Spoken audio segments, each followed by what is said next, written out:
Okay, today is December 3rd, 2013. This is Forensic Interviewing of Children. We are right smack in the middle of Learning Unit 7. And Learning Unit 7 is about interview strategies, interview protocols, and the like. Now, we didn't begin discussing the Child First protocol yet. I'm going to begin talking about that later in tonight's discussion, and we'll finish that up next week. Before we even get there, I want to go back to last week and the week before, where we spent a lot of time on intake. Remember, I was rather emphatic about how important it is to gather information from the child. I'm a proponent of an informed interview, not a blind interview. While there are some forensic interview strategies that call for blind interviews, based upon the assumption that if the interviewer doesn't know anything about the case or the kid or the parties involved, they're less likely to be leading or suggestive or somehow disrupt the integrity of the interview. I think we sacrifice too much by conducting a blind interview. That's why I advocate for, and the protocol that we'll be talking about this week and next week calls for a thorough debriefing of the caregiver and of the people who have information about the child, whether that be teachers or other persons who are familiar with the child. The more we know about this child, the better prepared we are to conduct the interview, and more importantly, deal with the challenges that this child may present, right? We don't interview children, we interview a child. We interview this child, and this child has a unique set of strengths and weaknesses, personality, abusive experience, right?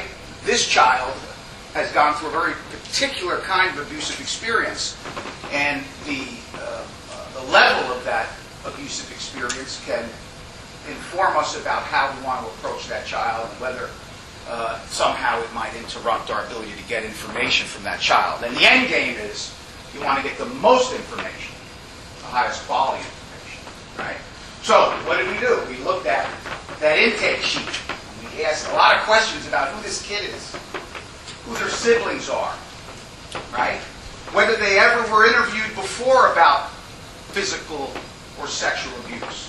Whether any of their siblings were ever interviewed before about physical or sexual abuse. And we learned that in the case, the hypothetical that we're dealing with, that the subject child, the child who we were interviewing for the investigation, that her sister had previously been at the center. We also learned that that sibling made a complaint, right? She made a disclosure. Her father was locked up for a day, and then the matter was dropped, okay? It wasn't prosecuted. And Child Protection, likewise, did not substantiate. So that information was important to think about when we were interviewing this child. Because certainly this child, the child that we were going to interview, could be affected by the outcome in her sister's case. Okay? She certainly knows what to expect, at least in part. She knows how important it is to protect her father from going to jail, perhaps. The other thing that we learned from that intake was that she had made a disclosure or a statement. Was that a purposeful or an accidental disclosure? You all remember? It was accidental. Why was it accidental? Because she was just talking to her in school and friends. Yeah, and if we were doing a blind interview, we would have known that. She explained to an age mate that her father does these kinds of things to her, and her age mate reported it to a grown-up, and it was that grown-up who later started the ball rolling for the investigation. And what happened when the authorities, what happened when the child who made the disclosure to her peer was questioned about it by the school personnel? What did she say? Yeah, well, she did more than denied it.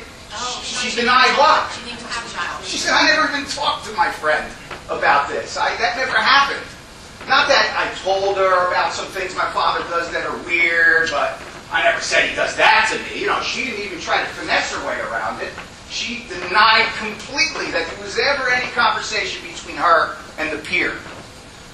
And that's important because that starts the wheels turning about credibility. Okay? That's the first thing we're going to look at today, is how do we analyze whether a child's disclosure or statements about sexual abuse, for our purposes we're going to look at sexual abuse, are reliable, believable, actionable, right? Now, I had a case once where, and this was even more significant than the hypothetical. This was a little girl who was about 8 years old, and I might have used this case as an example before in the class, but the police in Patterson were on patrol. These were patrol persons, and they were clearing out Eastside Park in Patterson. It was around 10 p.m. The park was closed. You had to shut down. Nobody else is allowed in the park.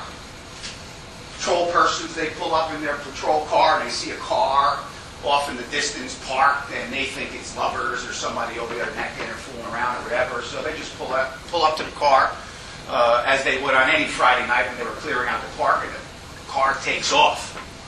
Well, they go on a chase, and they eventually wound up in a section of Patterson called the Bunker Hill section. Wound up trying this case. The guy's name was Stanford Wedderburn. I went to trial on it. Turns out there was an 8-year-old girl in the car. He was taking off all throughout this light industrial park in the Bunker Hill section of Patterson, where at the end there was a gate lock to this one factory, and he crashes right through the gate. The lock went flying, the fence went down. You know, and here was this small 8-year-old child in the backseat of the car, shivering, crying. And there was a woman police officer who went up to ask her questions about what happened. And she said, "What's in your pocket?" And in the little girl's back pocket was her panties. She says, "What are they doing here?" She said, "I don't know." And she started crying.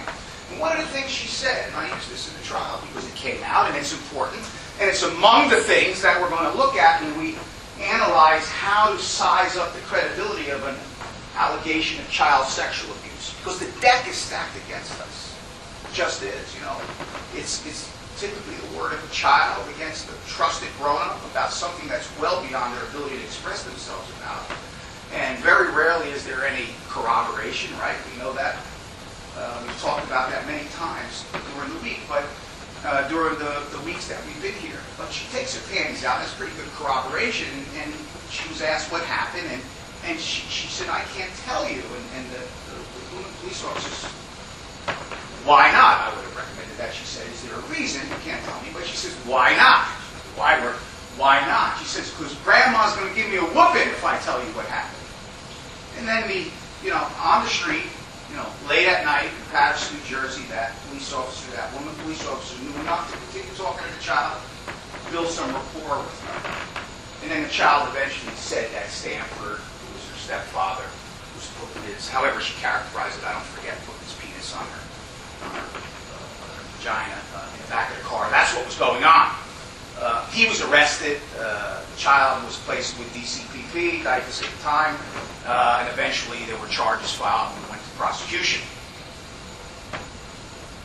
Within about 2 or 3 weeks, there was a recantation. But here's what was interesting about the recantation. Here's where it connects up to the hypothetical we're looking at. The child said, "I never talked to no lady cop." Okay? She didn't say, "Well, I said that," or "they got it wrong," or "the lady cop didn't hear me right," or "they weren't my panties." And she didn't say any of that. She said, "That never happened." I told the jurors, come on. Police officers are accused of a lot of things, and they're often sadly accused of deceit in criminal prosecutions. But that ain't the kind of thing you make up, right? That's not the kind of thing that the woman police officer is going to come in and say happened if it didn't happen.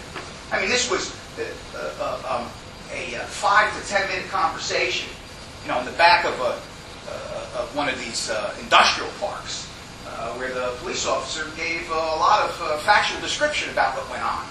So not only did the child repudiate any assertions that she was sexually abused, she repudiated the fact that she was ever spoken to by the lady police officer. I should say the police officer, right? By the police officer. And explaining to the jury and explaining to you, I think that's meaningful. We have to now judge the credibility of the recantation. That's what we call it when the kid takes it back, right? Now we got to say, what was the truth? We got all these other facts. This was a good case, but most of the times, these are intrafamilial cases, so no one sees anything. They happen in the house, and you get a recantation. But in any recantation case, you have to size up the credibility of what they said the first time, the allegation, and the credibility of the recantation. Do we believe what the child first said, or do we believe what the child says now? Now, most of the time, recantations are false. For a variety of reasons I'm not going to go into at this moment, but most recantations are false. They're a way to prepare the family, to martyr yourself, to help your siblings and put everything back to the way it was before you ever told. And we looked at that and how children experience abuse. But in this case, we had to size up the recantation. When you look at the recantation, you have to say to yourself, do I believe her the first time or do I believe her now? Once she repudiates that she ever talked to the police officer at all, you can pretty much figure out that recantation is false and not true. It doesn't make any sense that police officer would make up this discussion, detailed facts about what happened after the car was stopped in Bunker Hill and Patterson. There's no reason for her to do that. So, in the hypothetical we looked at last week, you had that as well. The girl says, I never spoke to my playmate. And that's a way where we can begin to judge about whether that this isn't even a recantation, this is really a denial. And we looked at Sorensen and Stowe. Remember, most kids deny. Unless it's a purposeful disclosure, most kids deny. So in that spirit, let's take a look at what are the kinds of things we look at when judging the credibility of a child's disclosure of sexual abuse.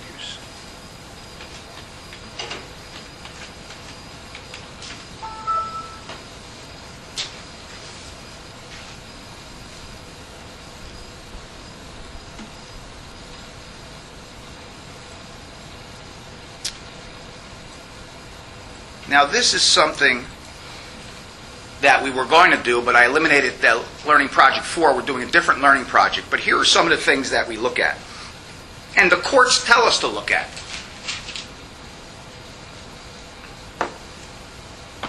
Idiosyncratic gestures or acting out events is something that the courts tell us to look at. Why can't I make this bigger?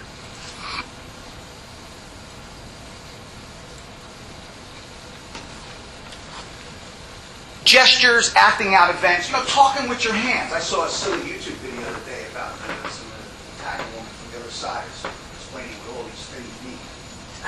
Hand gestures. And that's the kind of thing, not quite the kind of thing, but that's what we're talking about here. It is the child's statement about abuse. And that's what's so great about video recording children's disclosures or their statements to the authorities. We can not only hear what they say, we can hear how they say it. You can look at their affect, their demeanor. And if there's any contemporaneous hand gestures to describe what's happening, that can be helpful in deciding whether this child's disclosure is truthful, And remember, if it's not truthful, then the child's there making it up, right? They're making up something they've never experienced. And the good thing about forensic investigations of children under 12, we'll say, who may have been sexually abused, the good thing is they don't have the life's experience to make up the good lie. So if you really look closely and analyze what they say and how they say it, you can, one, maybe demonstrate that it is a hoax. It is made up for some reason. We'll figure that out later. Or, most likely, we can show that it is credible, it is believable. For a child to make a statement about being sexually abused, then use her hands or his hands in demonstrating what happened. And making hand gestures or speaking with their hands or their body language that is contemporaneous and accompanies the statements may raise up the ability for the court and for us to determine whether it's reliable or not. These are reliability factors, okay?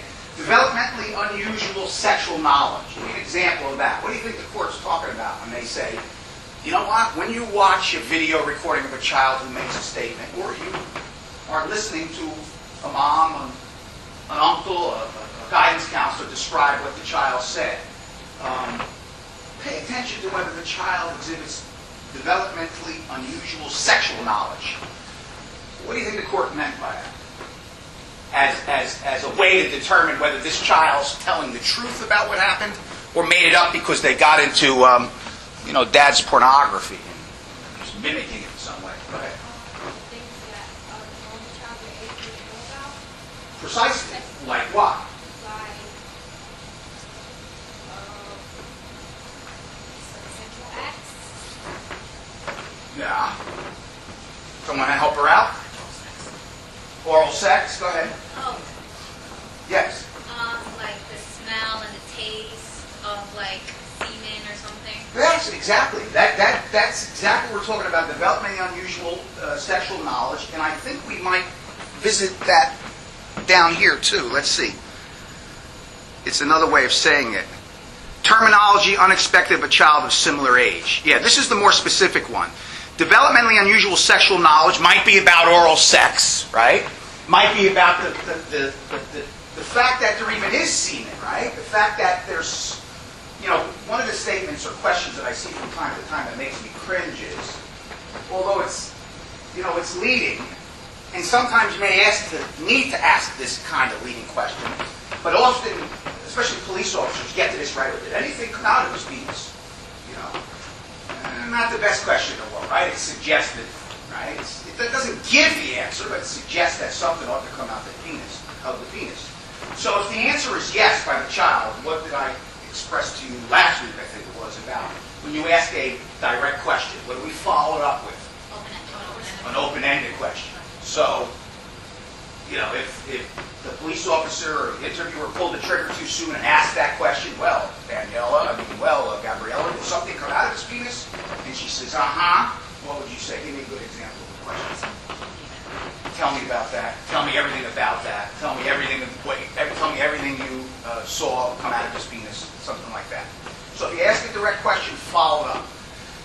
Now, if she's able to describe the way it came out, where it went, its consistency, it was sticky, and then he made me go get a towel to clean it up, all these kinds of sensory details, we call them, are very impactful because we are proceeding on the assumption that kids under 12 generally don't know about this stuff. Okay? I think I talked about a case called State versus Bethune. You may not remember the name, but I think I was talking to my detectives at the prosecutor's office. But they were a little skeptical when we had a case where the child, according to the defendant, when he was being interrogated, he said the child came on to me. She sat on my lap and she was rubbing my dick. And I told her, get off me.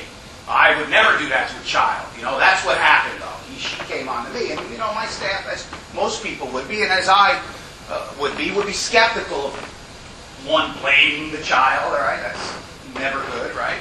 But also even suggesting that the child, an 8-year-old girl would do that. But we talked earlier about unhealthy sexualization. We talked about Finkelhor and Davis earlier. And we know that sometimes kids can be sexualized, what they used to call sexually reactive kids.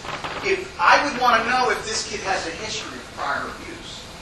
And in that case, they did. And in the Bethune case, that child had a prior history as well. The defendant's defense, he went to trial in this Bethune case, was, we were playing a video boxing game, and then they were in a clench. The avatars, the boxing game participants were in a clench. They were holding one another, and the child said, hey, that one guy looks like he's going down on the other guy, or sucking the other guy off, or something rather specifically sexual and about oral sex. And the defendant in court repeated that. He said that she said that. And the judge there would not let out the fact that this child had been previously sexually abused. The defendant was convicted, went to the appellate courts and the Supreme Court. The Supreme Court reversed this conviction. The Supreme Court said the jury should have known that this child was previously sexually abused by another relative, another male relative, because it would provide what's called an alternate source of knowledge. Like, she would know about, this developing unusual sexual knowledge is not that unusual for this kid, because this kid was sexualized by some other guy. So the second guy, the guy who's on trial, says, I'm not making this up, number one, that she's the sexual initiator. She was. She did that. She came on to me. She touched my body parts. Okay? And she made that crude statement. Now, the prosecutor said, well, you can't bring in the fact she's been previously abused because there's something called the rape shield statute. And there was, and there is. But the Supreme Court found that there's an exception to this rape shield statute in certain situations. One that is obvious, in fact, it's in the statute, is the source of semen. If there's a prosecution and there's semen discovered and the defendant's got a right to say, look, the semen came from someone else, a couple of days before or whatever, because you can get semen up to 72 hours, sometimes up to 5 days. But in this case here, the Supreme Court said, the jury's going to have a hard time believing the defendant's defense. Let's assume for one moment he's telling the truth. Could he be telling the truth? On the one hand, it sounds completely implausible. What 8-year-old kid's going to use that kind of language? He's going to come on to him, rub his genitalia while they're playing a video game. It just makes no sense at all. And by the prosecution using the rape shield statute as a sword to keep out, to fight off the evidence of prior abuse, the defendant was denied his constitutional rights under the 14th Amendment, which simply means he wasn't able to put the best defense forward. And that is to let the jury know that this kid could have been the sexual initiator. And this kid could have used that kind of language because this kid was sexually abused by some other relative. And to make matters worse, the prosecutor, in her closing arguments, highlighted that. I think if she kept quiet about that, the jury's going to say that, what kind of kid would use that kind of language, and what kind of child would initiate sex with a 40-year-old man? It makes no sense. The jury would have done that on their own when they went back and deliberated. If the prosecutor left it well enough alone, she probably would have got the same result. But she didn't. She emphasized it in her closing arguments, and the Supreme Court frowned on that, and he was given a new trial. Now, what was the outcome? I think she cut a deal. They had a plea bargain after that. So you want to look for that developmentally unusual sexual knowledge. If you find it in there, if it can describe the sights, smells, and sounds of human sexuality, and it's beyond their years, that could be very effective in showing that this kid was truly abused, right? Obviously, displays of emotion, you're looking for the kinds of emotions that you might expect from an 8-year-old child when describing what happened to them.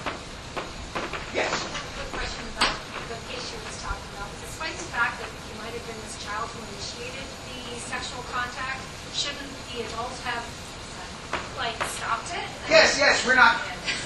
Here's what his defense was. I didn't do anything.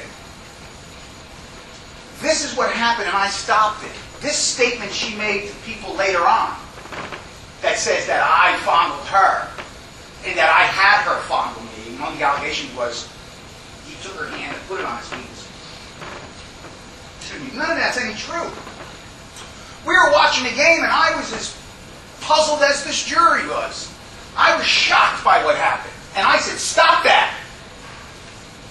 That's not okay. And that's the end of it.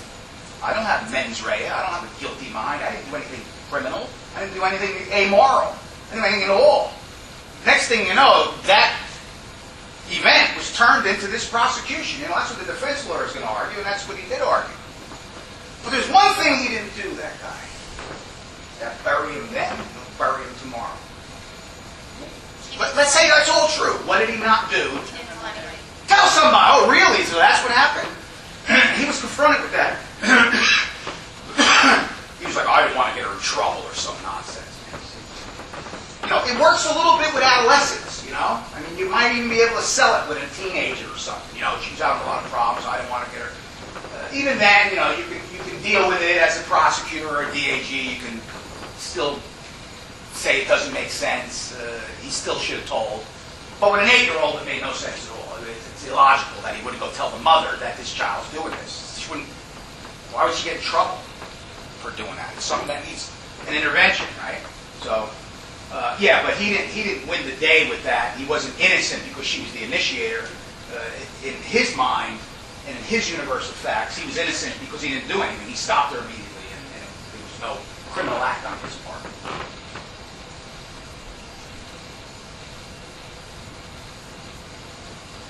The courts want to see if it was video recorded, and if it was video recorded, that can be helpful to the reliability analysis. The courts like it when they can watch the video and see what happened, as opposed to hear someone testify about what the child said. So when the courts are looking at whether this kid's statement is believable or not, one of the things that they emphasize is if it was video recorded, we're more likely to find that the kid is believable than if it wasn't video recorded. It's just the way it is, especially now. There's no defense for not video recording. before it's so easy to video record things. We just locked up a guy. No, we didn't lock up a guy. We're still looking for him. And he's previously registered under Megan's law for molesting his stepdaughter. He's with a new lady. She reports that he forgot what he was doing, peeping on her, coming in, touching her, whatever he did. And he recorded her having sex with her boyfriend. I haven't seen the thing yet. I can't wait to see it because it's so peculiar. He has a camera that's built into a towel hook. You know those big plastic towel hooks? You buy a little adhesive on the back, you pop them in the bathroom. It's got the hook, and in there, and there's a little pinhole in there. There's a camera built in. So he had it in the bathroom, and you take the adhesive off the wall, you can put it in the bedroom, throw a towel on. You don't want a towel on to block the camera, but when there's no towel on it, so anyway, there's no excuse for not having cameras these days or video recording the kids. And when the kids are video recorded, I'm talking about an investigative interview. When the kids are recorded in the investigative interview, the courts are more likely to find that it's a reliable statement by the kid. Obviously, if the statement's overheard, but again, you're trying. The big reason why this is an issue is because when a child tells somebody what happened to them, and that other person's called to court to tell what the child told them, guidance counselor, oh, little Mary came in and told me this, that, and the other thing about her grandpa. The mother, the aunt, the police officer, the lady police officer I was describing earlier with the little girl with her panties in her pocket, Stanford Wedderburn, when that police officer came in, when she came in to say what the little girl told her in the back of those buildings on Bunker Hill, that's hearsay. The lady cop's testimony about what the little girl said is hearsay. It's generally inadmissible. The best witness to testify about what happened in Eastside Park in the car is the child. Why would it be hearsay? Because this is, well, the lady who's on the witness stand is saying what someone else told her. That's the definition of hearsay. When a person comes to court and testifies about the statement of another, what somebody else said. What was the cop herself? Well, she could say what she saw, what she heard, and what happened, but once she starts talking about what happened in the car before the cops got there, and what the child told her happened in the car, that's generally what hearsay is. When you go up there to say what someone else told you, the best witness is the person it happened to, not you. That's hearsay. Hearsay is defined as an out-of-court statement. We do this in Children in Justice. I just bring it up to explain to you why this is relevant, why we analyze these statements so much in civil law, child protection, and the criminal law, because there are exceptions to hearsay. One of the exceptions is if that statement that was made to the lady cop, for example, is reliable. We're generally distrustful of hearsay. When somebody comes in to say what somebody else said, we're a little distrustful because we're like, well, why aren't they saying what happened? I want to be able to cross-examine that person. I want to be able to ask them questions about what they saw. And there's a lot lost in the communication when I tell you and then you tell them. Well, I lived it. Now you're telling them about what I lived.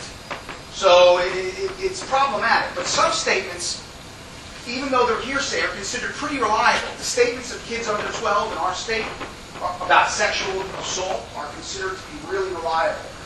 And they're generally admissible if we can show that they're trustworthy. And the way that we evaluate Anatomical and the way we evaluate trustworthiness is by this analysis that we're going over now. So that's why, and it's the kind of things you want to look at as an interviewer. You know, at the end of the day, you've got to ask yourself, do I believe this kid?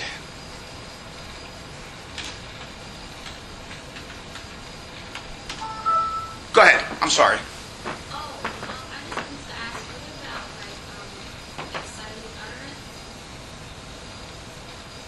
Well, that's an exception to the hearsay rule. Yeah. There's an exception called the tender years exception, we call it informally.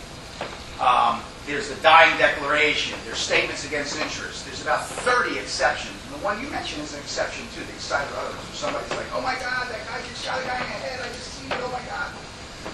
That excited statement could be admissible provided that it meets certain elements. The statements of children under 12 about sexual abuse may be admissible if they're shown to be reliable. But we're not not interested in reliability of children's statements simply because there is this hearsay exception, although that's where these factors arose from. Idaho versus Wright, two cases that you've read already, is the United States Supreme Court case and State of New Jersey versus Delgado is the New Jersey case that talk about how to assess kids' statements for believability. But we use this chart, prosecutors and deputies attorney general use this chart when we're arguing to our supervisors or we're arguing to juries. Ladies and gentlemen, you saw, her use her hands and describe how he took her hand and made her go like this, in a masturbatory act. If the child is showing out her hand, that makes it more potent, more powerful, more believable. Ladies and gentlemen, you saw her emotion. You heard her talk about how the sticky white stuff came out of his penis and got on her dress and she couldn't get it out with water. I mean, that was really powerful testimony. So this is a way that we judge the believability and credibility of statements. And courts have pointed out these and others. You don't have to rely solely upon what the courts have suggested, but they're the things that they want to hear about. If you are offering, whether you're a deputy attorney general or a prosecutor or some other advocate, they want to hear about or they want to see whether the child testified or made a statement, not testimony. Testimony happens in court. Whether the child made an out-of-court statement about being sexually abused, and it has some of these factors that we're pointing to. Statement overheard is if, somebody else heard the statement. So if the lady police officer I described earlier came in and testified about the little girl with the panties in her pocket, if one of the patrolmen was standing by and he heard the same thing she heard, that obviously would be corroborative of what the lady police officer heard and made it more persuasive. Right? So that's pretty obvious. Statement overheard. Whether the child disagrees or corrects the interviewer. Very powerful. Very powerful. That's why you'll see, and we teach you in this Finding Words Child First interview protocol, whenever the child corrects you, whenever you make a mistake and the child corrects you, you say to that child, Gabriella, thank you for correcting me. And if I make a mistake again, just like that, it's okay to tell me, Joe, no, that's not correct. That's wrong, Joe. A couple of things here. You want to empower the child, right? You want the child to know it's okay to tell the grown-up that they're wrong.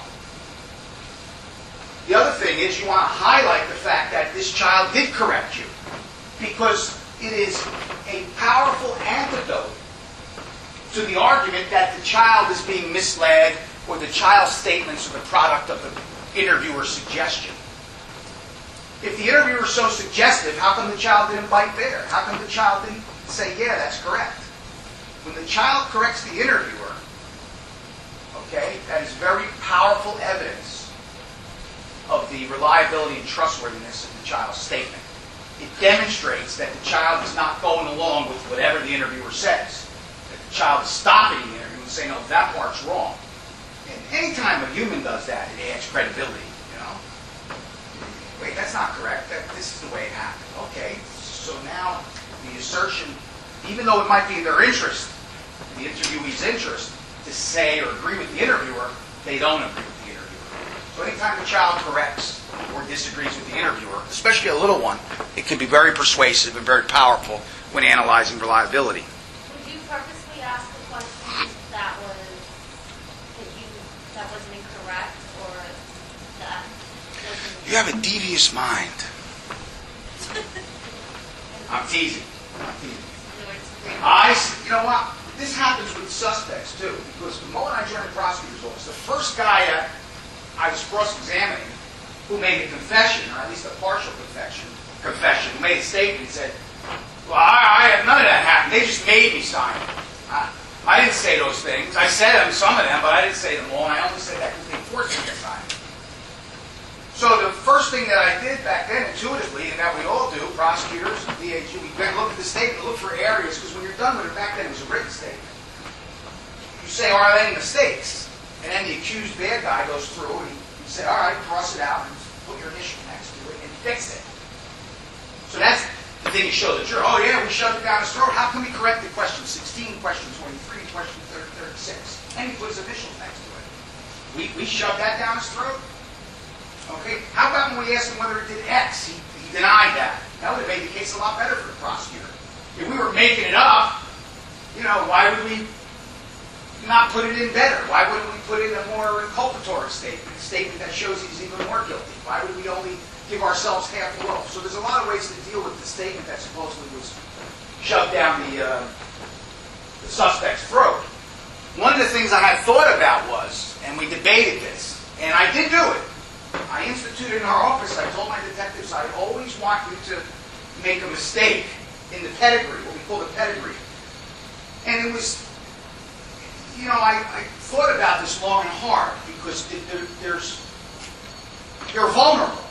Because once that gets out, and the defense lawyers around town know about it, they're very effective at making arguments. And I can see an argument going like this: wait a minute, Detective Wells, you're telling me that it's the policy of Chief Assistant Prosecutor Del Russo to lie in the statements that they're typed up? No, not to lie, just to make a mistake on purpose. Make a mistake. Oh, you call it a mistake on purpose. I call it a lie. Did you type or ask the secretary to type up that my client lived at 123 Jones Street when you knew he lived on Mary Street? Did you do that? Well, yeah, because we were making a mistake. So you directed this clerical person to lie in the statement. Well, I wouldn't go. You can go on and on with this, Well, what other parts? Please explain to the jury what other parts of this statement did you, on purpose, lie? You lie, Nevertheless, we did that for a while, and we did it on non-substantive things, like the address, how old. I'm 36, you put down 35, just so we can correct it. In forensic interviews of children, some researchers have suggested that you inject something nonsensical into the interview. No one's really adopted it, but I remember reading, I don't know if it was Professor Evers from North Carolina, one of these researchers had suggested something along the lines that you're suggesting. Something so bizarre and odd that the child corrects you. Well, when the Ninja Turtle had its hat out backwards and the left foot was flying through the air on a pizza pie, what happened next? Or did you watch that? Yeah, I hope they're going to say, what did you say? I don't know what you're talking about, huh? That never happened. I mean, that's what you're hoping. You hope they correct you. What if they don't? What if they don't? What if they go, I don't know, I wasn't there. It starts impacting their confidence. But it's been suggested. My answer to that is, there will be mistakes. There are always mistakes. You don't have to make up. I learned this after many years. There will always be mistakes. There's no interview that goes from top to bottom where the interview doesn't say something erroneous. And I'm not talking about a big mistake. It can even be a little mistake. The name of a sibling, what day grandma came over to visit, whether it was Thanksgiving or Halloween. There's going to always be a mistake.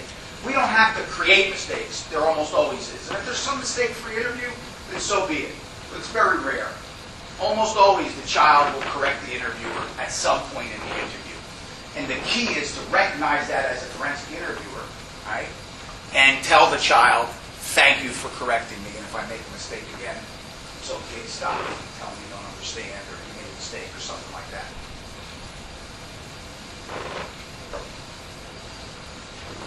Absence of motive to fabricate.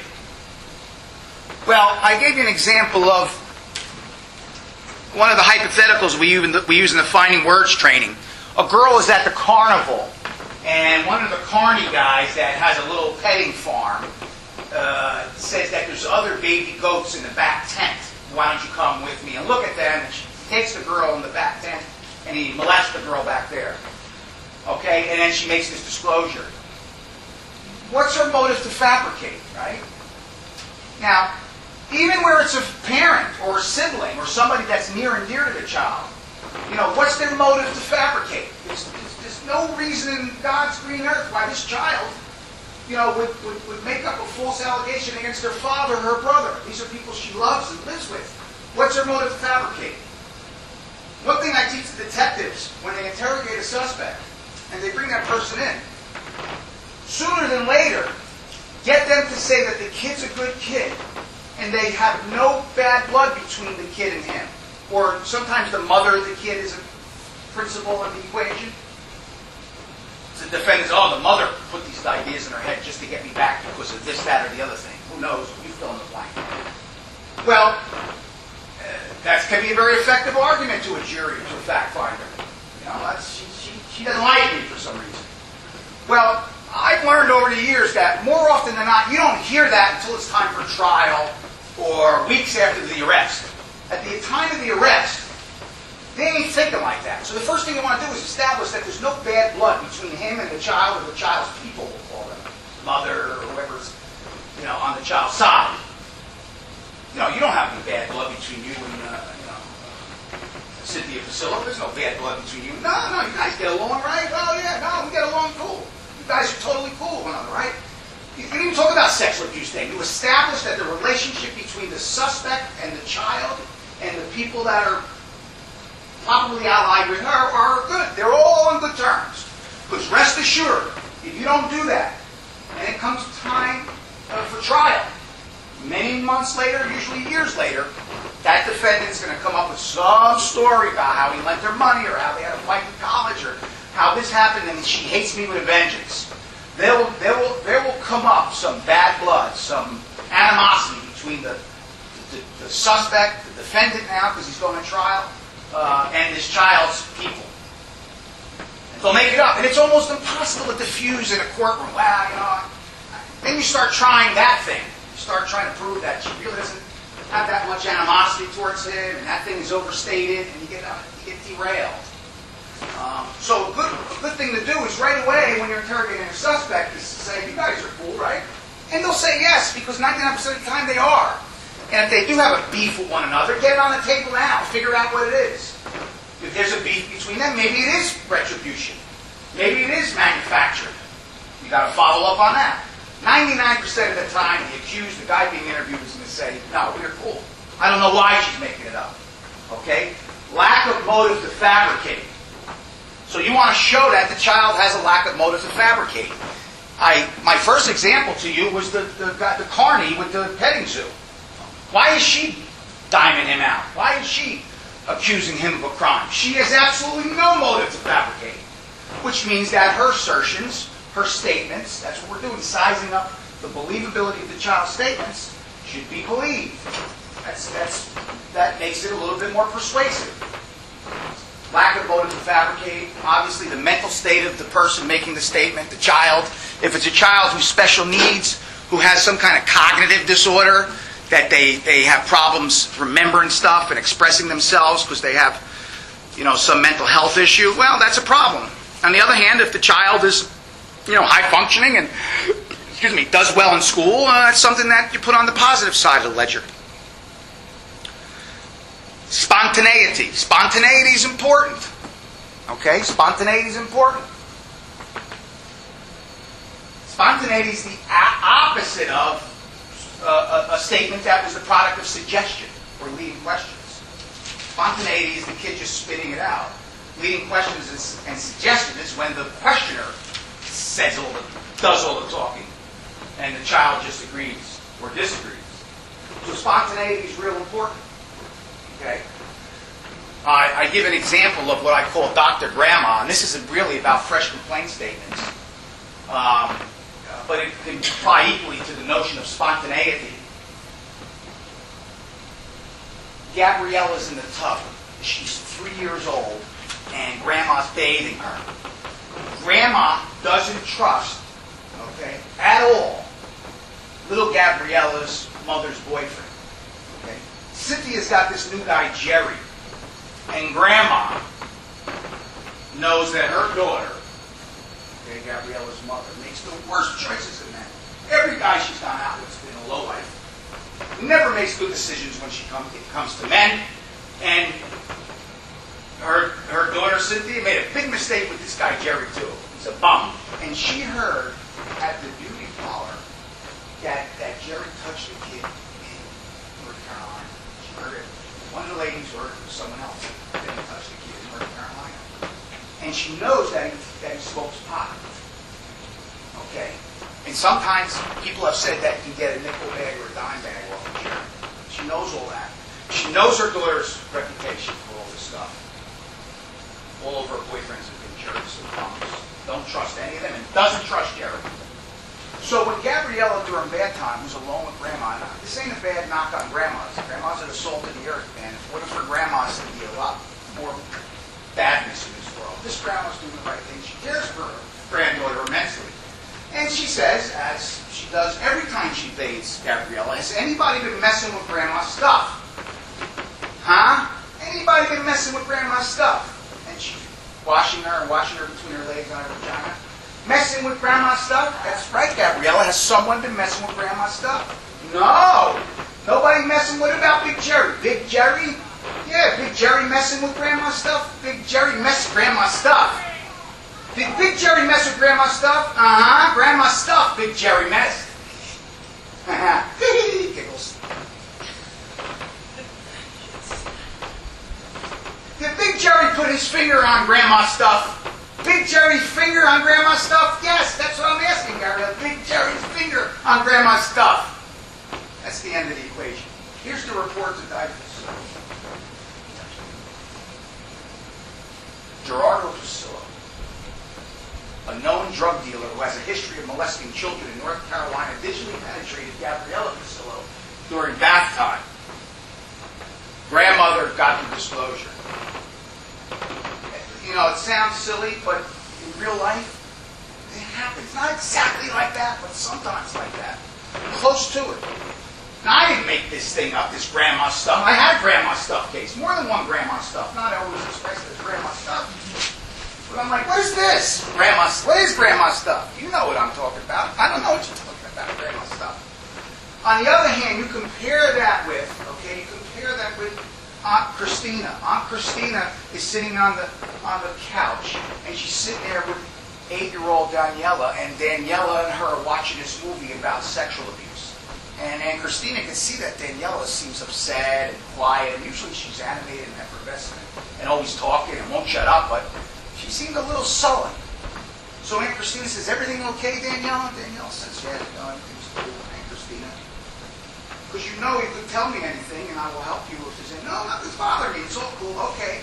The next day, Daniela goes to Aunt Christina and says, "Remember when you were asking me questions? Well, I didn't want to say it then." She begins to cry. All right? Mommy's boyfriend, that new guy she's seen, Jerry, comes to my room and he's been touching me on my privates. Spontaneous, right? Grandma spontaneous? Was Grandma spontaneous? Was that disclosure spontaneous? No. It was suggestive, highly suggestive. I don't even know if the child was agreeing with her. Okay? The next day, the other kid, the statement of Daniela, that was spontaneous. Now, those are the polar opposites, right? On the one hand, you got this one beautiful case where the kid comes to the aunt. The other case, you got Grandma asking all these questions. Sadly, almost always it happens in the middle. It's not that obvious whether it's spontaneous or suggestive to. But that's what you look for, right? That's one thing you look for among the many things that we're looking at to determine whether this child's assertions, whether what this child purportedly said about being sexually abused is believable or trustworthy. Spontaneity. Any questions? All right. Motive to fabricate we talked about. Statement against interest. Very powerful. Very helpful. Statement against interest. Reflect back to when I told you the story of Stanford Wedderburn and Eastside Park. When that car took off and it crashed through the big iron gates down in the Bunker Hill section of Patterson, and the police officer found a little girl cowering in the back seat with her panties sticking out of her pocket, and the police officer began to ask her questions. Think about that. What do you think a statement against interest means? Eventually that child tells the story of what happened to that lady police officer. And I am telling you, it is a statement against that child's interest. When she says how Stanford took her in the car in Eastside Park and puts penis on her vagina, when that child said that, that was what the courts call a statement against interest. And some of you show me how smart you are and tell me what a statement against interest means in the criminal and civil courts of the state of New Jersey. Go ahead. Maybe some statement without interest, like there's nothing that she can gain from like giving that statement. Close, but help her out. She says by making the statement, there's nothing she can gain. Yes, but even worse than that. What do you mean by that? It's negative more towards the child. Meaning, what will happen? It makes her look bad, she might get in trouble. Precisely. It is a statement against her interest, the child's interest, the little girl in her pocket. There's no advantage for her, but more importantly, there's a negative consequence. People don't go around making statements generally that are going to get them in trouble. Right? Why manufacture stuff? Why make up allegations where you're going to get punished? Especially kids. It's even more powerful when it's a kid saying something. And what was going to happen to this kid if she told? What? Grandma's going to whoop her. Does it matter if in fact Grandma was going to whoop her? No, it means that as long as the child believes. Precisely. As long as the child believes that it's against their interest, then it's against their interest. And therefore it's more believable than a neutral statement. Consistency of repetition.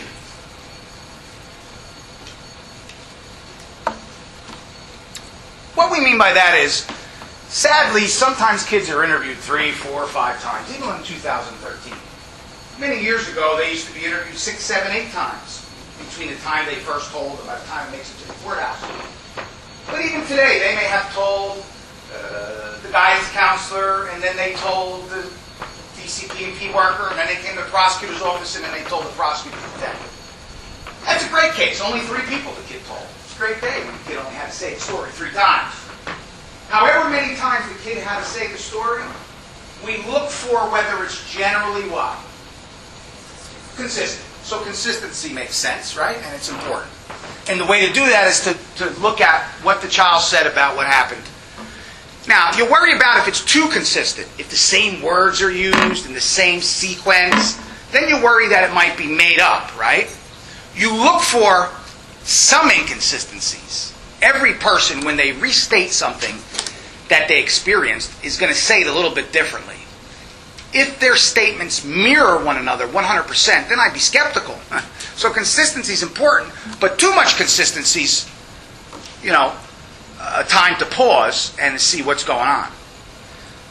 Lack of motive to fabricate, we talked about. Testimony, that terminology that is unexpected of a child of similar age or developmentally inappropriate language. Any evidence of interrogation or manipulation by adults is a problem as well. And not a problem, it's a problem, and if it's in the case, you want to size that up and see what its impact would be on the child's statement. The grandma example I gave you is an example of that.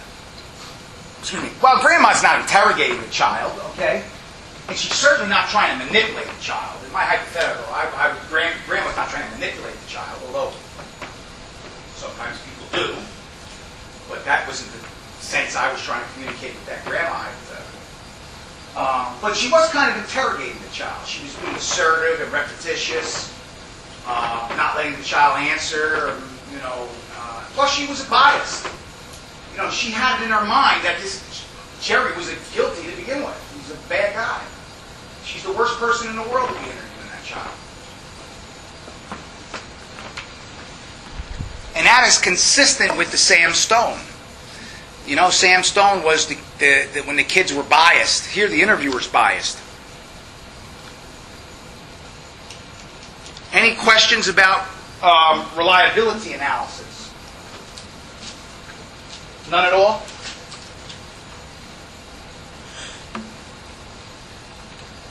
Okay.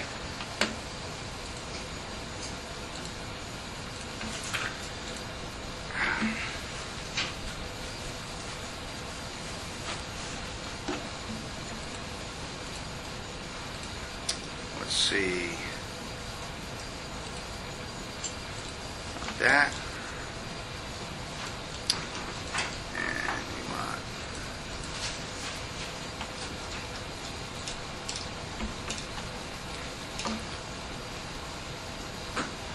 We're going to take a little break so you can use the restroom. We're going to watch some video in a moment. Dolls. We're going to learn all about dolls.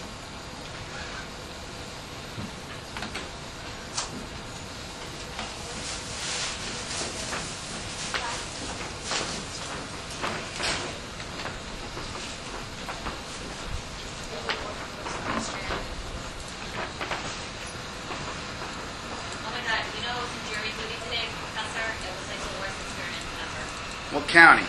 Bergen. Oh. And like missing people left and right. I had to get a letter from my boss saying that like I couldn't do it. You might call it a criminal case.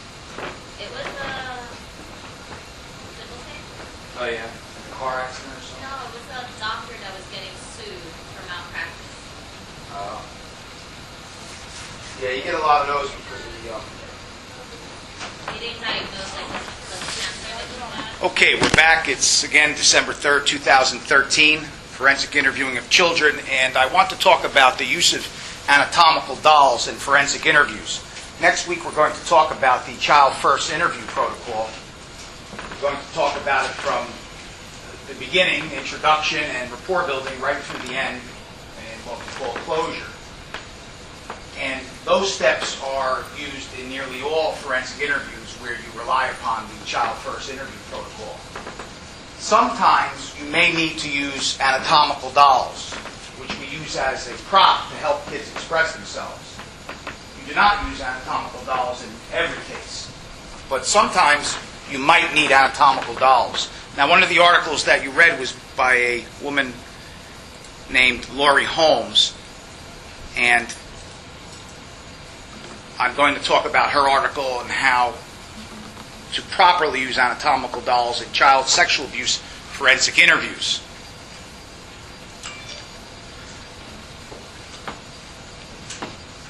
Now, the first question is it okay to use anatomical dolls?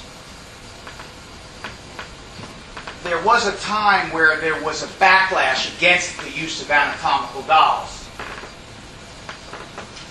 Around the time that you had all of those cases that we had referred to throughout the semester involving investigations into child sexual abuse in institutions, like the Kelly Michaels case, which occurred at the We Care Daycare Center in Maplewood, New Jersey, or the Little Rascals case, which was in North Carolina. Again, it involved preschoolers at a daycare. Or the case out in California that was known as the McMartin case. Around that time, there was a backlash against forensic interviews, against investigative interviews of children, and specifically a backlash against investigative interviews of children who may have been sexually abused. Among the backlash was a concern, a very strong concern, about the use of anatomical dolls. And we used to call them anatomically correct dolls. The name has since been modified. We simply call them now anatomical dolls. Primarily because they're not anatomically correct. Okay? If you extrapolate the size of the dolls into a grown person or to a real live person, the body parts are disproportionate to a real person. We don't call them anatomically correct dolls. We don't even call them anatomically detailed dolls. We simply call them anatomical dolls.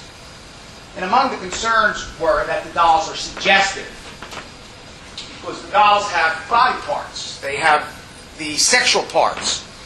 And there was concern that the children may be primed to make statements involving sexual abuse simply because the dolls had private parts that the child could see and touch.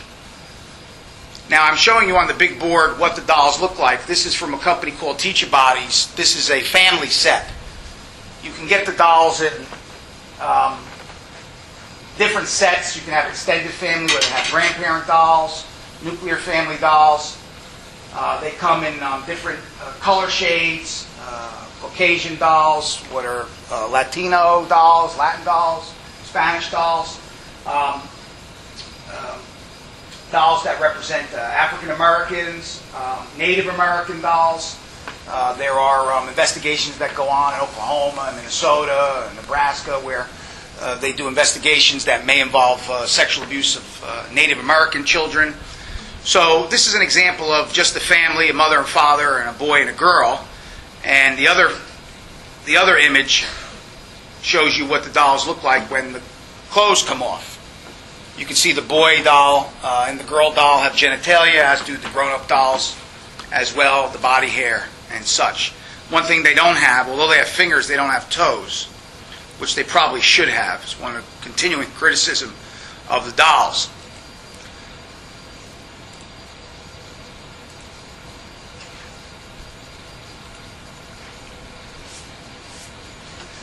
Now, there were a number of other criticisms of the dolls. And what I'm about to show you is a process to use anatomical dolls.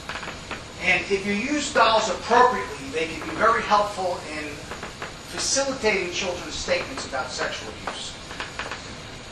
Part of the problem and part of the backlash arose from people using the dolls in a way that was inappropriate.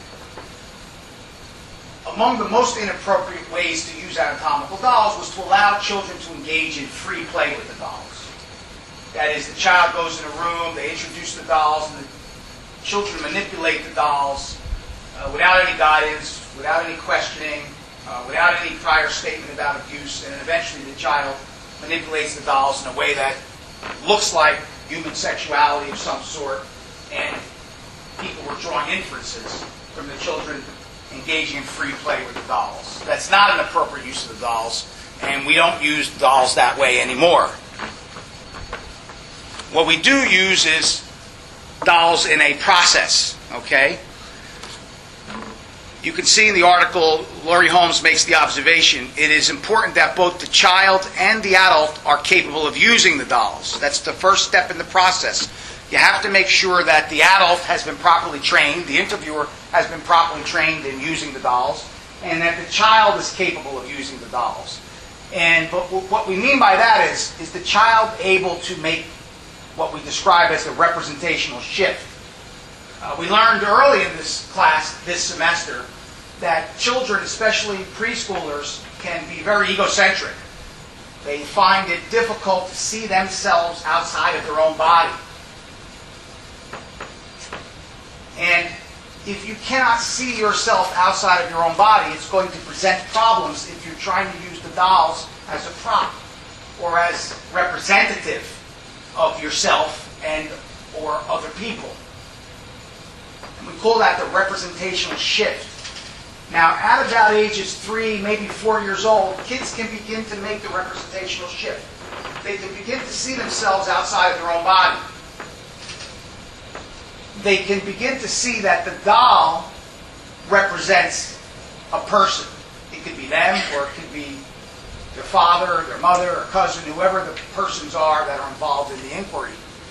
And about 3 or 4 kids begin to have the skill or the ability to see themselves outside of their own body, and it follows that they will be able to appreciate and understand that the doll represents or is symbolic of another person. But sometimes kids can't make that jump. They can't make that shift. And therefore, the child would not be able to use the dolls. And that's what they mean when they say that the child is capable of using the dolls. Laurie Holmes writes here, for the child, this means being able to make a representational shift. This is nothing more than the cognitive ability, generally developed between the ages of 3 and 4, to understand that the doll is going to represent the child or another actual person. One of the other criticisms about dolls was that the child might get the message that it's playtime, that it might cue the child to begin to fantasize. Because in children's normal lives, when we use dolls, they are toys. And we in fact encourage fantasizing. We encourage children to use their imagination when they play with their toys. And one of the concerns about the use of anatomical dolls was that it sends the child the wrong message. Okay? So the child has to be capable of not only making that representational shift, but also understanding that this is not an instrument for play. The next thing you have to realize about the dolls is that the doll is only used to help clarify. The doll is what we call a demonstration aid. A demonstration aid. Okay? In order for it to be a demonstration aid, in order for the dolls to have utility to clarify information, there has to be a disclosure. There has to be a statement of sexual abuse. That's why children using dolls in a free play context doesn't work. Because the appropriate use, the only appropriate use for anatomical dolls, is to help them express themselves through the use of a prop. Now, we allow adults to use props. If you ever walk into a civil courtroom, one of us were in the civil courtroom just today, on a medical malpractice case. Sometimes in a medical malpractice case, a physician, an expert witness, will come in with a plastic harp. And they'll show the jury, or they'll ask the other doctor questions using this prop. Or if it's a car accident case, nearly all civil courtrooms had a magnetic board, like the board I'm pointing to here in this classroom. And that magnetic board would have the lines that represented streets there, and a number of different colored plastic cars. And witnesses would go up and move the cars to represent the scene at the intersection of an accident. There's no reason why kids should be shortchanged. Anatomical dolls can help kids express themselves. But they're only to be used if the child makes some statement that needs clarifying. If a child says, "Grandpa would play the milk the cow game with me." Well, I've never played milk the cow game, Daniela. How do you play that? You play with the milk the cow. Grandpa would touch me and grab me around my shoulders, and he'd do the wiggle room, and the wiggle room milk the cow. Tell me more about that. I never played. How did Grandpa win the game? When he took down his pants and his wiener out, and then he did the wiggle room. Well, where was his body next to your body when he did the wiggle room or the milk the cow game? Well, he'd get up and he'd crunch me, and he'd crunch me, and we'd do the wiggle room. You know what, Danielle? I wasn't there, and I never played this game with Grandpa, but I have these dolls. You see, the child's made a statement. The guy's got his pants down, his penis is out, they're playing a game, they're touching one another. But the child is really having a tough time expressing herself about body positioning and exactly what it is that Grandpa was doing. So this would be a perfect time, right, to clarify, to demonstrate. But only after the child's actually made a statement. The statements I just made, yes. The child's made some statements that suggest sexual abuse or sexual contact of some sort that need clarifying. Only after there's a statement that needs clarifying. As a forensic interviewer, you need to be prepared to provide an articulable basis for why you use the dolls. And in my little hypothetical there, I would say, listen, I asked the child a number of questions about how to play the milk the cow game. It was clear to me that the grandfather had his pants down and his genitalia exposed because she told me that. But when I asked her how Grandpa's body was positioned near her body and whether Grandpa's body would touch her body during the milk the cow game, she just kept repeating that we play this game and it's the wiggle room. So I really couldn't understand precisely what Grandpa or the grandfather was doing with the child. So I got the dolls to use as a demonstration aid. You know, that would be a defensible way to articulate, or it would be an articulable basis for using the dolls. You know, you can't just say, well, you know, I'm running out of questions. I didn't know what to ask next. I thought I'd get the dolls. Maybe she'd tell me something I didn't know. No, that's not it. There needs to be something that needs explaining. And the dolls help to explain it in a graphic way, in a tangible way, in a three-dimensional way. Go ahead. When the child is clarifying what they're trying to say with the anatomical dolls, is that done actually in the courtroom, or would that be done like the child advocacy center? No, that would be done during the forensic interview at a child advocacy center or some other place. I put up analogies in a courtroom context because those are the most common examples of adults using props and demonstration aids that we can all understand. You know, I would imagine that if the lawyer was preparing the doctor for testimony in the conference room in a civil lawsuit, they might take out the heart and use it as an aid. My point was, and what I was trying to emphasize was, people get excited when we use anatomical dolls and like it's some special kind of thing that we only do with kids and it's unfair and misleading and it introduces something in a legal context that is highly unusual. There's nothing unusual about it at all. Props and models are used all the time in forensics, and there's no reason why kids should get shortchanged, and we should never use dolls with kids. If there are problems associated with dolls, potential problems associated with dolls, then we need to use the dolls in a way that minimize the potential for those problems or eliminate them. Would it be videotaped when the child gets with the dolls? Yes, it doesn't have to be, but throughout New Jersey, we video record the interviews with kids, so necessarily would interview the doll interaction. Other states may or may not video record, but it doesn't have to be videotaped. The central issue is, are the dolls used in a way that's forensically defensible, in an appropriate way, in a way that minimizes or eliminates the potential problems. I mean, we can't eliminate all problems that might happen when we gather evidence. We can't investigate cases in a way that is deficient simply because things could go wrong. Well, we do it the right way. So kids are recorded in New Jersey, but they necessarily have to be. And you'll see, we talked about kids might fantasize. I talked about the fact that kids might think dolls are cues to use their imagination, that the dolls somehow might let them know that it's time to play with the dolls, that they might be suggestive, that we might draw unfair inferences from the dolls and the free play. Well, the process that I'm going to teach you, or share with you, is a process that speaks to all of those criticisms and attempts to minimize them. So I was at the point where the child's talking about milk the cow game with Grandpa. You know, Gabriella, I wasn't there, and I don't know exactly what Grandpa was doing with you, so I have these dolls. And here's the way the process would go. Here's the language that is used. You take out the dolls. You take out one that represents Grandpa, and I don't have a Grandpa doll on the board, but they have gray-haired dolls that look like Grandpa's. And then you take out a doll that's about the same age and skin tone of the child. And you show them the dolls, say, I have these dolls, Gabriella. These dolls are not toys. We don't play with these dolls.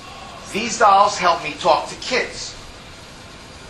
Which doll looks most like you? And you show them both dolls. Now, we used to have all the dolls in a bin. And go pick out the doll that looks most like you. And they pick out a 45-year-old guy with a pencil mustache and funky socks, and it wasn't working across this country because they liked that doll. It was funny looking, and so now we just take the two dolls. No problem with that. We take two dolls, and which one looks most like you? And they would hopefully point to the doll that's a child doll. Which is the doll that looks most like Grandpa? Hopefully they point to the one that you selected that should look like Grandpa. If they can't point to the doll, or they keep pointing to themselves, which one is the Gabriella? I'm Gabriella, but I have these dolls. Which doll, Gabriella, should we make the Gabriella doll? Me. I'm Gabriella. You might want to put the dolls away because they can't make what? The representational shift. The representational shift. So, the first thing we do is deal with the criticism that kids think it's playtime. We disabuse them of that immediately. Gabriella, I have these dolls. These dolls are not toys. These are not to play with. These dolls help me and the people I work with talk to kids. Now I have two of them, Gabriella. One of the dolls is going to be you, and one of the dolls will be Grandpa. And I want you to show me how you play the milk the cow game with these dolls. Which doll is most like you, Gabriella? Which doll is most like Grandpa? Okay, I'm going to give you the dolls. You told me you and Grandpa were on the bed at the beach house. And he had his wiener out, his pants down, and was doing wiggle room while you played milk the cow. Show me how Grandpa did wiggle room with you in the milk the cow game with the dolls. Okay, ideal day in forensic interviewing land. They show you. Now, oh, I see Grandpa's taking his wiener and putting it by your butt. No. You don't talk. You simply say, what's Grandpa doing now? What are you doing, Gabriella? What's happening now? What's happening now? You get the child to narrate. Okay? That's what's ideal. Now, you're going to see some video clips in a minute. The interviewers don't always follow protocol. That's not the end of it. The all's helpful and they work and all that, but it's not ideal. It's not ideal. Ideally, the interviewer should do less talking and the child should do all the talking. And you encourage the child, what's happening now? What happens when the game's over? I see that you have the Gabriella doll on her back. Is there a reason she's on her back? You know, you could say things like that cue the child without talking about the genitals or any of the specific sexual aspects of what's happening with the dolls.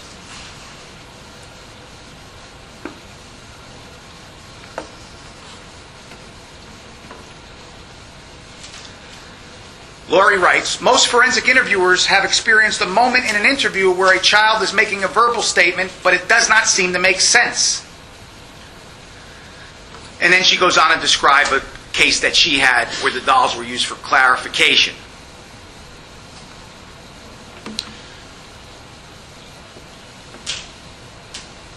Something that happens when we use dolls that's very helpful is they allow us to show consistency.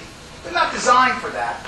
But when the child describes the milk the cow game with Grandpa and then shows us with the dolls and narrates, it creates an internal consistency. By internal, I mean within the same interview. Before, we talked about how consistency across interviews might be used to argue that the child's statement's reliable. You know, she told the guidance counselor X, she told the diapers worker X, and then in the interview she said X. Generally the same way. Now that's across interviews. 3 different interviews, the child is substantially similar in her account. Right? And we argue that that's pretty good evidence that she's being truthful. She's telling the same story, she's being consistent. Sometimes one can be consistent internally. By internally, I mean within the same statement. So if Gabriella, in your forensic interview, is describing how Grandpa molested her on the bed at the beach house, and then she's being more specific questions, then she's being more specific about the milk the cow game, and we need clarification, so we use the dolls. When she narrates the molest, again with the dolls, she may be consistent with what she said earlier. So her use of the dolls can be consistent with her verbal statements. And we can argue there that there's an internal consistency. Not only did she say what Grandpa did, when she showed us with the dolls, it's exactly what she said earlier. That Grandpa went and put his butt up in the air, and then he had to wiggle it 3 times, and she wiggled it 3 times. What she did was consistent with what she said earlier in the interview, which can be helpful, right? And Laurie Holmes says that right here in the part that I highlighted. It allows the child to demonstrate consistency.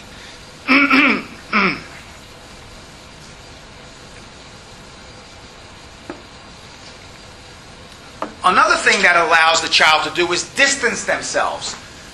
Sometimes kids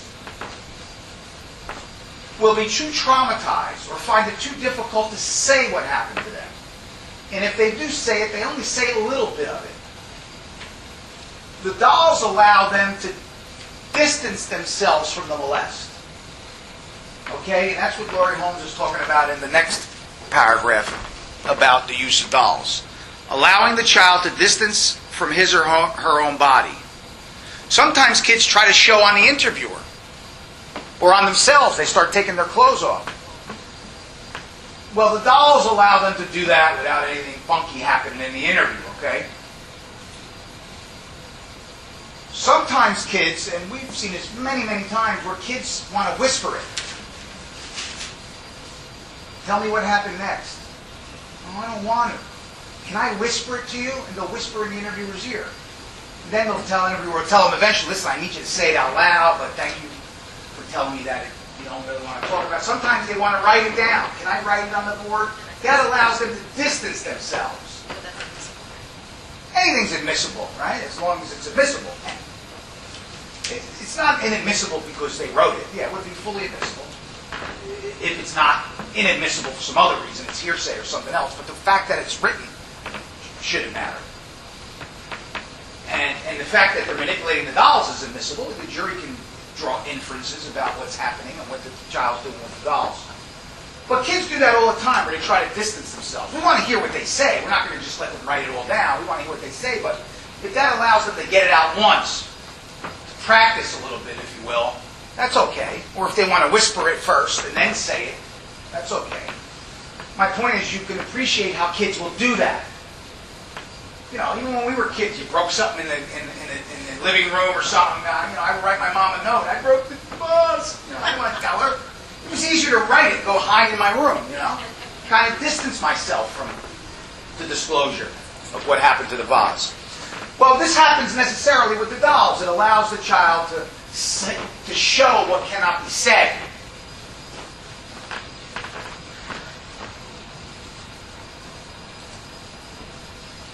And that's the next thing that Laurie talks about. Allows the child to communicate about what she cannot or will not say.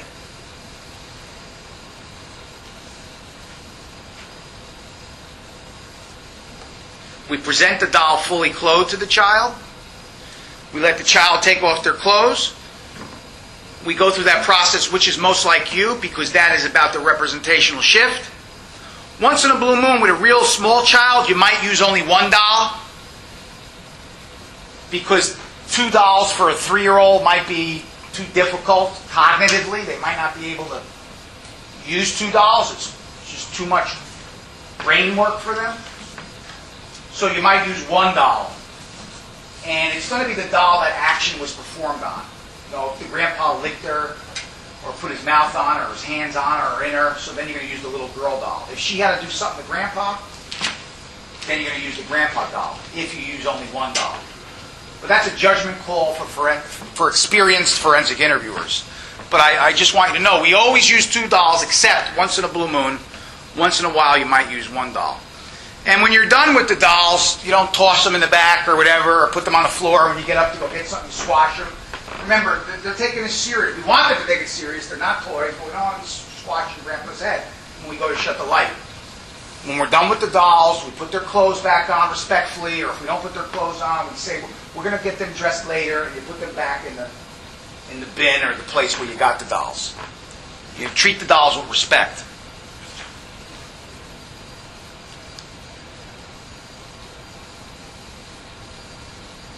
Let's take a look at some video clips. Any questions about what I just said?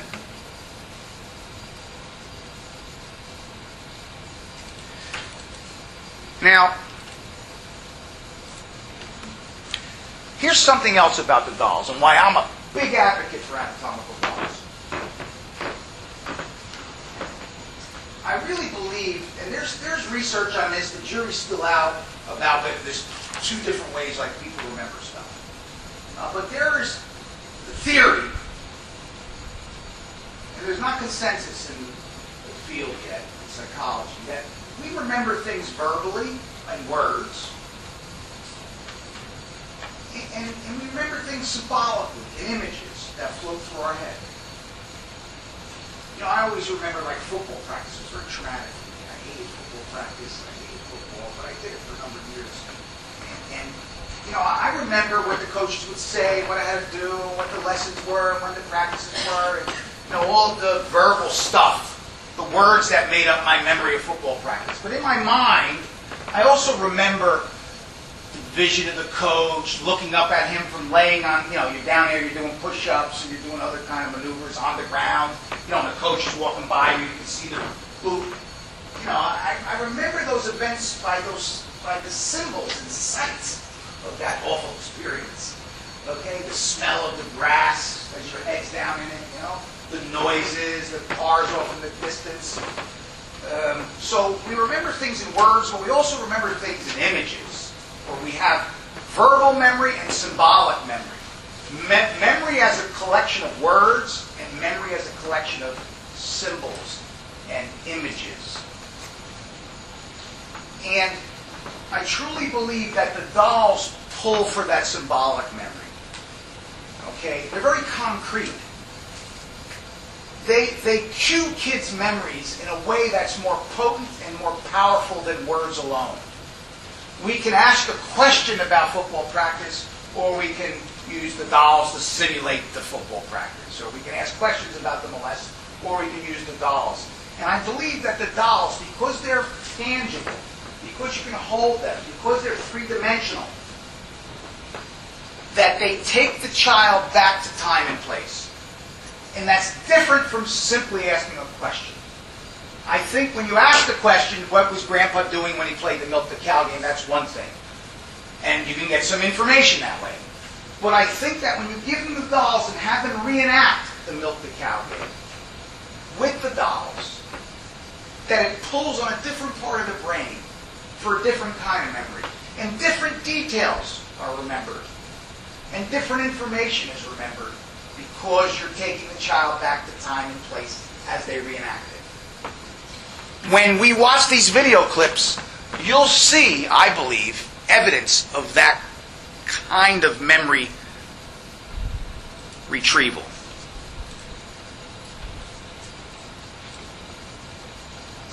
Well, let me see if I can get one that doesn't look like a toy. How about... Okay. Alright. Come a little closer. I want to show you these dolls, okay? We'll say that this is you. Okay? We'll say this is Victor. And he has all the parts of the body that we labeled up there. He has a body, see? And he has a pee-pee, okay? And he has a coolie. Okay? And we'll say this is you. And we'll say that this is Christopher. Now, I left that part out about showing the body parts. That's another way to tell the children these are not toys, they're not things we play with. They're dolls that help me talk to kids, and they have body parts. We try to avoid the word special, because that's almost like fantastic, imagination special. But we tell them that these dolls are different. They're not the kind of dolls you play with. And at this point in the interview, you will have already gone over the body parts using a diagram. And you'll see many interviewers point back to the diagram. And that's important. These dolls have a wiener. The words she's using are the words he gave us, because we labeled the body parts earlier. So we use his words or her words. And it's important that when we introduce the dolls, I have these dolls, which one's most like you? They're not to play with, they're not toys. I want you to show me the Milk the Cow game. These dolls have all the parts that we talked about before, and then you show the parts. And that's what Fran was doing there. Okay? And Christopher has all the parts that you labeled up there too. He has a body, he has a pee-pee, and he has a coolie. Okay? And I was wondering if you can come over here and show me what happened with you and Christopher. Why? Just so I can understand better what you're talking. Like he pulled my pants down and he showed his pee-pee, and then he went like this, and Christopher went with his pee-pee like this in my butt, and then he sticked it in the hole, and then it went like this. It goes like that. Okay, did he do anything with his body when he did that? No. No? No. Okay. So you said he stuck it in the hole. Okay. How did that feel on your body when he stuck it in the hole? Funny. It felt funny? Yeah, okay. Did he say anything to you when he stuck it in your hole? No? He didn't say anything? Did you say anything to him? How did it end? What made him stop sticking it in your hole? I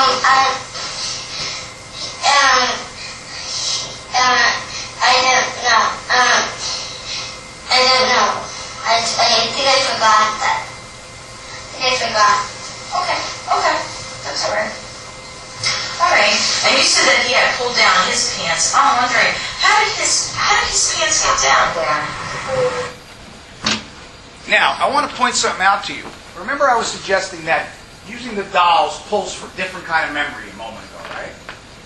And that it brings you back to time and place. And that it pulls for information differently than questions. Questions are one way to get information, blah, blah, blah. And people think and reflect and give you an answer. But the dolls allow us to pull for a different kind of recollection, a different kind of memory. there was a question Fran asked that boy, Victor, about how it felt on his body. And he got a little uncomfortable, and I think he said it felt funny, or used a word like that. Does someone remember what else he did? When he said it, how it felt, and he did something. Someone giggled, but that nervous kind of uncomfortable giggle. But yeah. Put his arms and fell on the future. Yeah, where did he put his arms and hands though? Behind his back. It's Behind what? behind his back. But where behind his back? Lower. Yeah, behind. This is what he seemed to do. Cover up his butt. Okay? And I'm suggesting, this kid was sodomized. What I'm suggesting was, it took him back to time and place, and in a non-verbal way, he was protecting himself. Okay? He was remembering how it felt on his body, and he was remembering in a very salient way, in a very sensory way, that feeling, and involuntarily protected his butt. I'll show you again. It's at 142.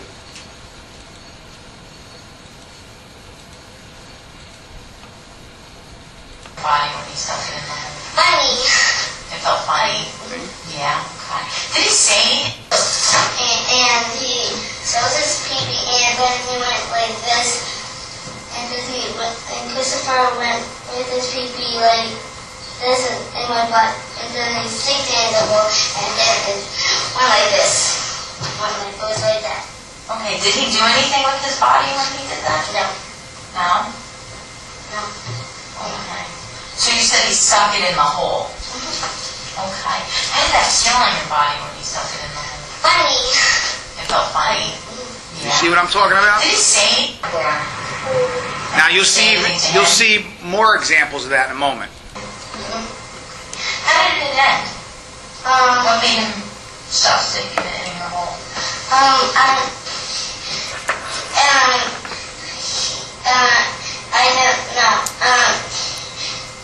know. I think I forgot that. I forgot. Okay. That's alright. Alright. And you said that he had pulled down his pants. I'm wondering, how did his pants get down there? And how about there? Belly button. And then they have underpants, and what's that there? Coolie, and what's that part there? Okay. So see how she has all those body parts? Do you have body parts like she does? Okay. Now, Kristen, this doll is going to be you. Okay, this is Kristen. Show me where your eyes are. Okay. If this doll is you, can you show me where your eyes are? Okay, now I'm going to put these dolls back. We're not going to use them right now. And it has a booty. Why did she put the dolls away? Can't make the representational shift. Okay, and this is going to be you. Okay, now this is going to be Albert. Okay, and Albert has the same body parts that you told me up there. He has a body, he has a pee-pee, and he has a booty. Okay, let me see that Power Ranger real quick. I'm going to put him down. I want you to show me, with this being Albert and this being you, what happened. I know he just did this.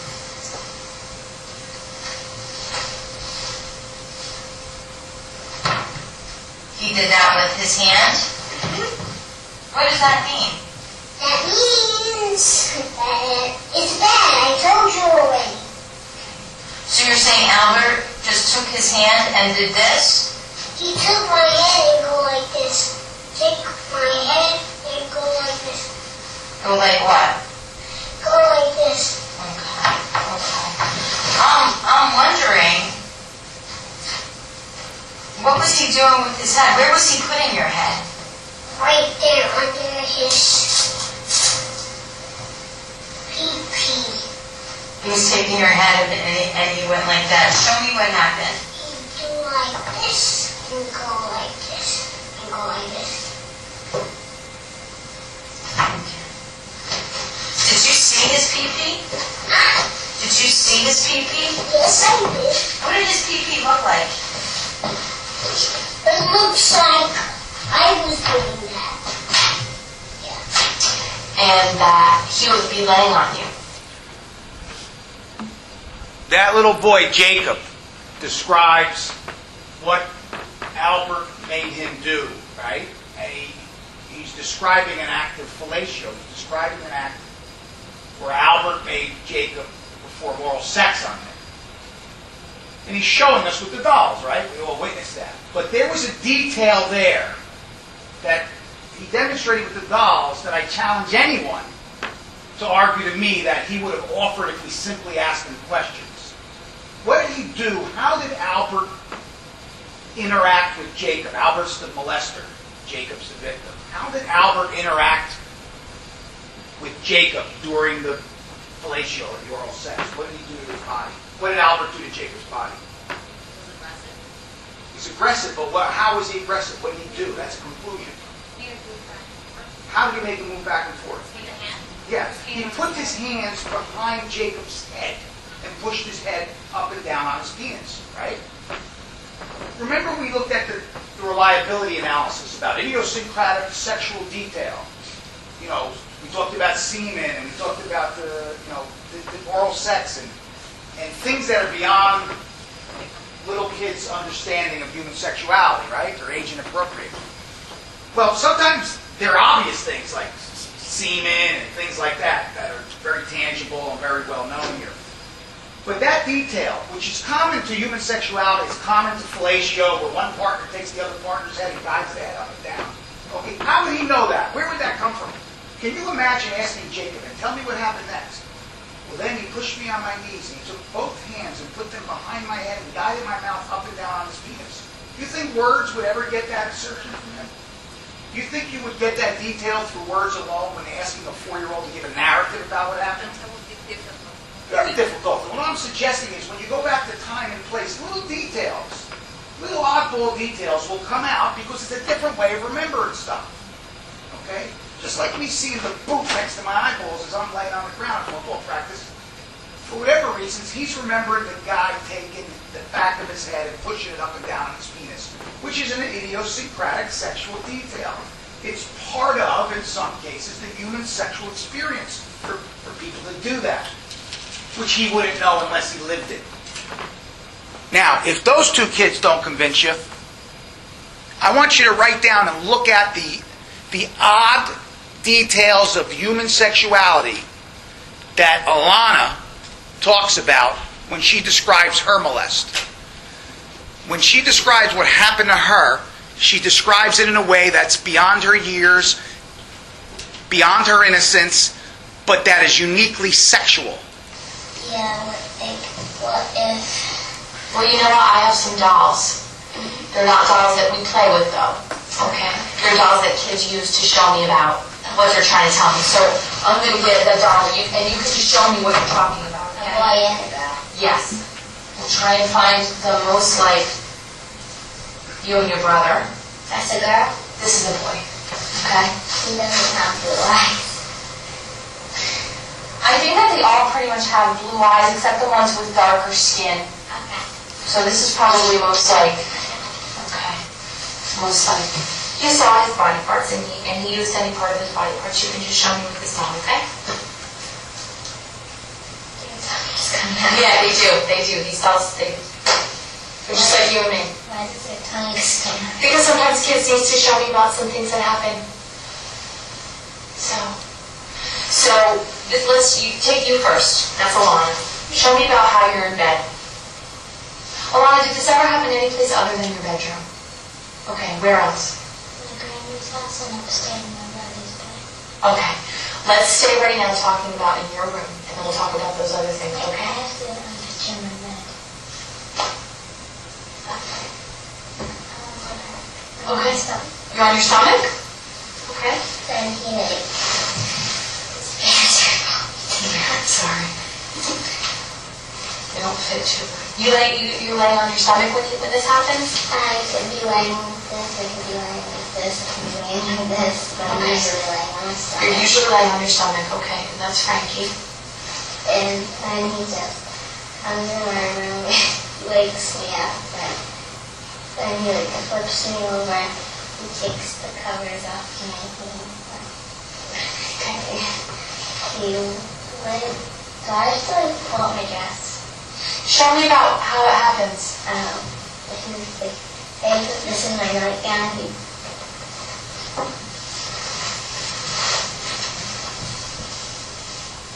He pulled my dress up and not covering my face. And then he like, Rada, take that down. Are they down? You mean? You said I might ask to take that down. Are they down? No, he, You do whatever you have to do to show me. okay, because I can't like, Okay, I see what you're saying. then he'll like, lay on, he'll like, take his hand, then he'll like, jump on me like that. Okay, show me how he jumps on you. Show me with that doll how he jumps on you, what he does. Well, his hand is cute out, so Okay. he'll take his hand and he'll jump on me like that and start kissing me. Oh, he kisses you. Yeah, I don't know why. Okay, so where does he kiss you, Alana? Your cheek? Yeah. Okay. And when he's doing that, when he's jumping on you and when he's kissing you, what are you doing, Alana? What are you doing? What, do you say anything or do you do anything? I say stop. Okay. He doesn't stop. Yeah, I think he does use another part of his body, but I don't know which part. Because he can use different every time what he's doing to me. Okay. What do you mean by that? What other part do you think he's using? Like, well, sometimes there's like, I know it's not his hand, it could be like, sometimes like hard stuff, or like slimy stuff. I don't know. Okay. For now, this, like I said, this is... Okay, what did you see about in Alana's description that rang true? And remember, she's describing some sort of contact, okay? And the questions that the court asks us to look at, not only does the child make statements of human sexuality, but do they make statements in an age-appropriate way? That's another thing we look at. We look at what they say about what happened, whether there's sexually idiosyncratic behavior that they're talking about, like the hands behind the head, and do they communicate it in a way that is age appropriate, appropriate for their age and gender. So what about Alana? What was she expressing human sexuality in any way? And was she expressing in a way that seemed appropriate for her age? Jumping up and down. What about jumping up and down? What was she saying? Like he was jumping up and down instead of like thrusting. Right? And that seemed to be a very innocent way of explaining. First of all, she said his hand was down there first. And then she didn't know what else was down there at the end when she's trying to clarify for Rachel. She said, right. What was salient for her, relevant for her, memorable for her, she knew when his hand was there, but there was another thing that was hard. That's what she says. There's another thing that was hard, but I don't know what it was. It was hard, but I don't know what it was. And slimy. So this hard thing that she doesn't know what it was also had another attribute to it. It became slimy. So I think, well, we can make a reasonable inference what that other hard thing was, right? But she expressed it in a way you can't get more innocent than that child. You cannot explain the motion of sexual intercourse, the thrusting, if you will. You cannot explain the motions of sexual intercourse. Now, I don't know if it's having sexual intercourse or rubbing his penis on a vagina or whatever, but we'll call it sexual intercourse for our purposes. You cannot describe the motions of sexual intercourse in any more innocent way than she was doing, right? She says he was jumping up and down. Her way of explaining intercourse is he was on top of me, my dress was pulled up, my panties were pulled down, his pants were down, and he was jumping up and down. That was what it meant to her. That's what it felt like to her. And that's how she explained it. Yes? She didn't. Well, that's a reasonable inference. We don't know anything in this world, but that's a reasonable inference. I would argue to a jury or a fact finder, she didn't know what was happening. You cannot get more sexually naive than her. Okay? And, to me, the most, charming is the wrong word, but the most innocent expression, or the best expression of her innocence, was when he's jumping up and down. Her dress is pulled up, her panties are down, his pants are down. He's jumping up and down, and at the same time, he's doing what on her cheek? Kissing her. And I don't know why. Is that something that is idiosyncratic sexual? Having sexual intercourse, and the man or whoever, the woman, the person on top, is kissing on the face?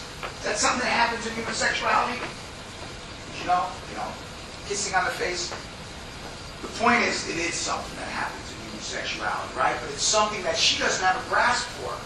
She remembers enough of it through the use of dolls, but she doesn't really understand why. And she expresses that she doesn't understand why. And what I think is clear is, if we asked her, tell me everything that happened when Frankie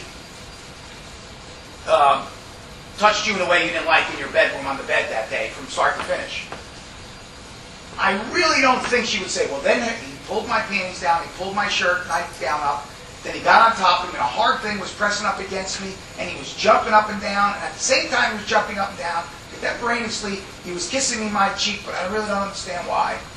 And it was real hard what I felt down there, but it wasn't a hand, and sticky. I really believe that simply asking a lot of questions would not have gotten out that much rich detail. I think it was the dolls that brought her back to time and place. Now, maybe some of it will come out, but I don't know about the kissing on the cheek. We'll never know for sure, right? But I tend to believe that kind of little oddball detail kind of got pulled out because she was showing rather than telling what happened to her. There's a lot of value in bringing kids back to time and place and having them reenact things in a three-dimensional way. Any parting observations? Run a little late here. Sorry about that. All right, we'll see you next week. We'll revisit the tail end of the dolls and we'll do the protocol.